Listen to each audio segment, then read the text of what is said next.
imposition of an international arms embargo 9 years ago.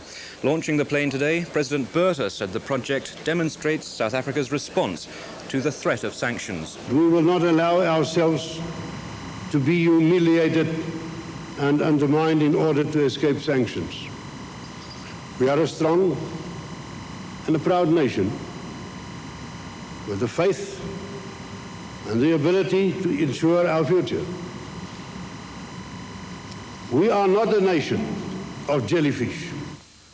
Aspects of President Botha's state of emergency have been criticised by South Africa's judiciary today. A panel of 3 judges said that some of the clauses on subversive statements were too vague and should be scrapped. However, the Supreme Court judges rejected the main claim made by a black union that the entire state of emergency is illegal. This report by Michael Burke is subject to the continuing reporting restrictions. Many here saw today as a test of strength between the government and the judiciary. Those aware which was the more powerful still thought the Supreme Court might row back the emergency laws. It was a case that precisely defined the limitations of the courts in South Africa. Applications to have the whole state of emergency declared invalid on purely procedural grounds, not because it was unfair, were rejected. The judges spent most of their time deciding whether the government had been clear about what was or was not a subversive statement.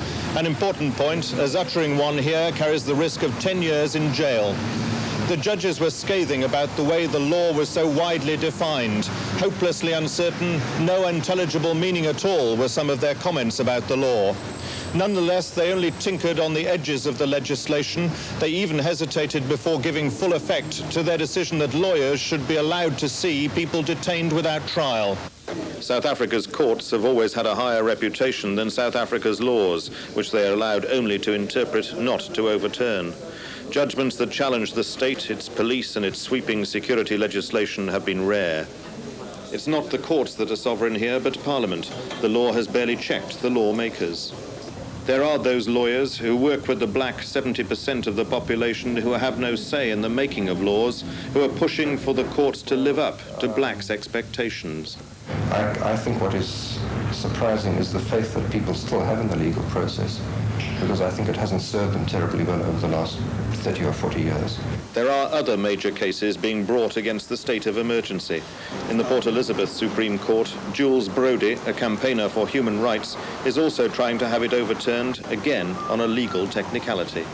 I hope to achieve a judgment from a court which will once again show that the courts retain the right and the power and the jurisdiction to question the authority of people who carry out these laws, to show that they, in the end, cannot do exactly as they please. The truth is, though, that challenging the government here is a matter of looking for legal loopholes. Loopholes difficult to find, which the government can seal merely by rewriting its laws. This is Michael Burke for the 6 o'clock news in Durban, South Africa. At least half of its components, including the weapons system, manufactured within this country. Proof, said the state president, that South Africa will not allow itself to be humiliated. This will always be our response to international boycotts and threats against us in every field of life. We are a strong and a proud nation with the faith and the ability to ensure our future.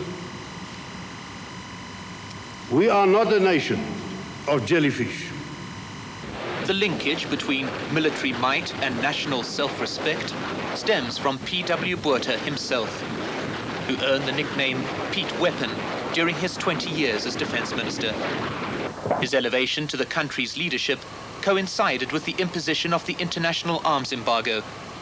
And over the past 8 years, South Africa has developed its armaments industry to the point where it now claims to be among the world's top 5 producers of military hardware.